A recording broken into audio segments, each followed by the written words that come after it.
From tiny fleas to giant tanks, here are 9 of the most shocking weapons used in World War II. Number 1 was actually built and used in battle.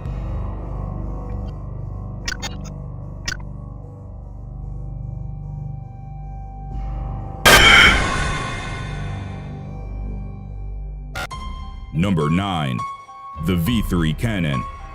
The V1 and V2 were deadly German missiles that pulverized London during the Blitzkrieg. Following those two was a much larger and powerful V3. It was a massive 400-foot-long super gun built into a limestone hill in northern France and was planned to be used to bombard London. A series of propellant charges were positioned along the length of the V3 cannon's barrel to provide additional boost to the projectiles as they were fired. This extra power allowed a maximum firing range of 165 kilometers, enough to cross the English Channel from France to London. Hitler authorized the development of 50 of such cannons. However, before its completion, the V3 unit in France was damaged by British air raids, rendering it unusable. 2 smaller V3 units were built in Lambton, Germany, but only one was used in the war. In 1945, some 183 rounds of the supergun were fired on Luxembourg, which had recently been taken over by the Allies. However, the weapon didn't live up to the hopes of the Germans and killed only a small number of Allied soldiers. Number 8. Unrotated projectiles. The unrotated projectile was an anti-aircraft weapon developed by the British Royal Navy and used during the early days of World War II. They were short-ranged rockets fired from ships, with wires and parachutes attached. Upon reaching an elevation of 300 meters, the launched rockets would slowly drift down, creating an aerial minefield. Enemy aircraft flying through the area would risk pulling a wire and have a rocket come towards them and explode upon impact. The idea looked really good on paper, but in reality, the unrotated projectiles had many problems. The slowly drifting rockets could fall anywhere due to unpredictable winds, and even land on the British ships they were launched from. The projectiles and its parachutes were also clearly visible to enemy pilots from a distance, who had no problem steering away from them. Number 7. Suicide anti-tank dogs.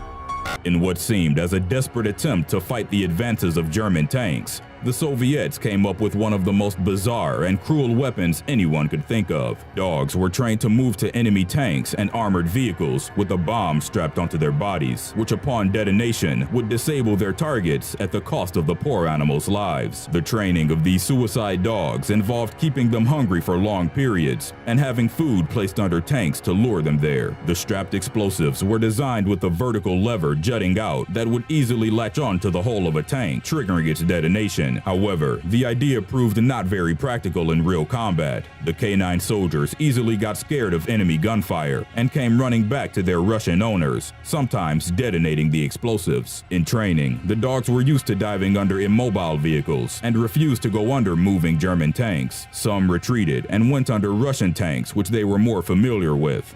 German soldiers who realized the tactic began to shoot any dogs on sight. Although a number of German tanks were put out of action by the suicide K9 squad, the idea proved to be overall ineffective.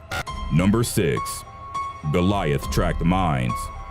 Unlike their Soviet enemies who used dogs to deliver explosives under tanks, the Germans resorted to remote-controlled mini-tanks called Goliaths. Contrary to their name, the little track mines were anything but Goliath-like in size and were dubbed the Doodlebug by Americans. The idea originally came after the Germans recovered a prototype of a French-designed miniature track vehicle in the north of France. They then managed to reverse-engineer the device and create their own tracking vehicle controlled remotely with a joystick and capable of carrying up to 100 kilograms of explosives. They were meant to slide under the hulls of tanks to deliver explosive payloads to where the vehicles were most vulnerable. Early models of the mini-tank were powered by electric motors, but were later replaced with cheaper and more reliable gas engines. The Germans also managed to upgrade the cable-controlled models to wireless radio control. More than 7,000 units were produced and deployed on the East and West fronts as anti-tank weapons since early 1942. They were, however, rather costly and moved at a low speed of just above 6 miles per hour. Still, the idea was advanced for its time, and the Goliath track mines are considered precursors to modern-day robots. Number 5. X-Class submarines.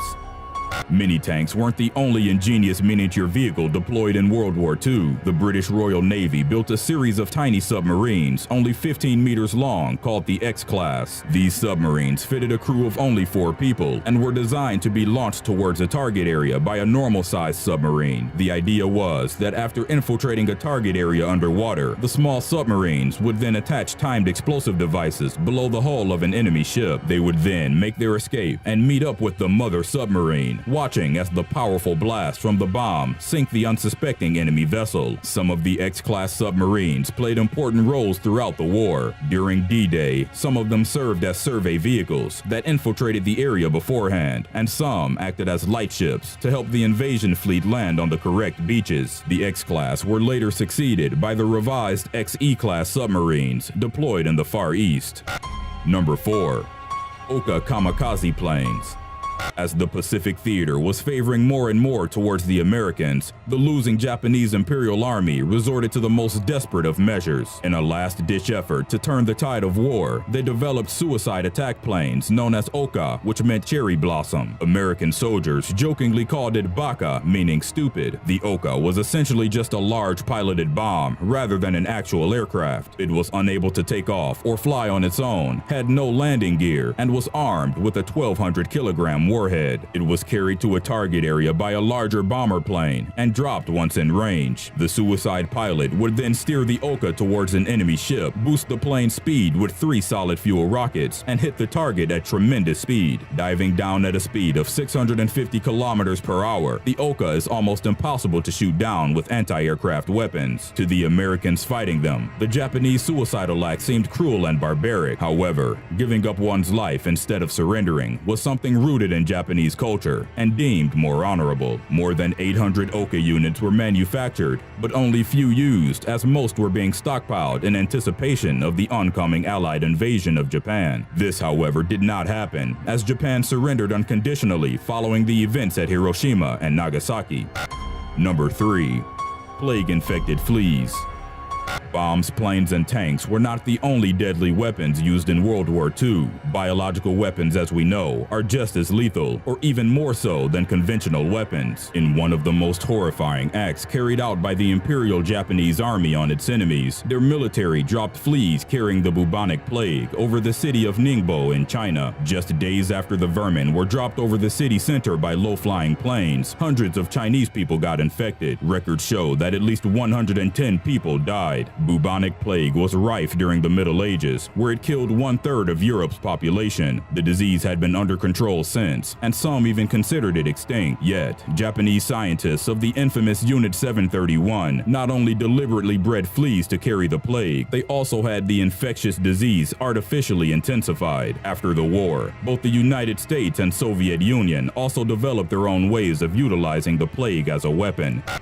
Number 2. Project Habakkuk.